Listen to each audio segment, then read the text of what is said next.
வணக்கம். இன்றைய பதிவு பார்த்தீங்கன்னா, இடுப்புடைய சுற்றளவு மற்றும் வயிறு பகுதி குறைய முக்கியமான ஒரு பயிற்சியை பார்க்கலாம்.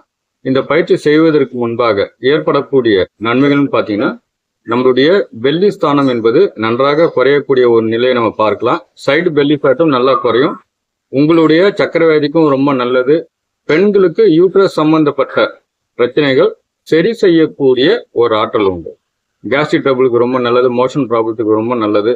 ஸ்பைனல் கார்டை பலப்படுத்தக்கூடிய ஒரு ஆற்றல் உண்டு. தொடையில் சேருகின்ற கொழுப்பு ஸ்தானமும் குறைகின்ற ஒரு ஆற்றல் உண்டு.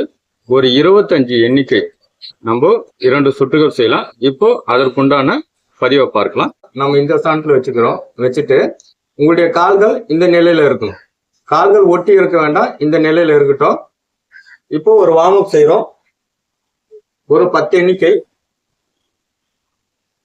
இதுல கழுத்தில் சேர்கின்ற கொழுப்பும் குறையும். உங்களுடைய இருதயத்துக்கும் நல்லது, நுரையீரலுக்கும் நல்லது. செஞ்சுட்டு இப்போ பயிற்சி செய்யும் பொழுது இந்த நிலை, இதுல ஒரு 25 எண்ணிக்கை நம்ம அப்படியே நிறுத்தலாம்.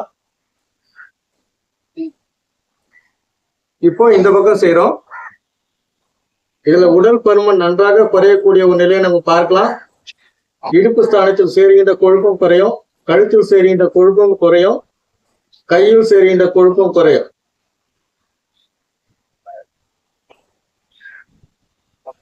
நம்ம போடக்கூடிய பதிவு உங்களுக்கு பிடிச்சிருந்ததுன்னா நம்மளுடைய சேனலை சப்ஸ்கிரைப் செய்யுங்க, ஷேர் செய்யுங்க. நன்றி, வணக்கம்.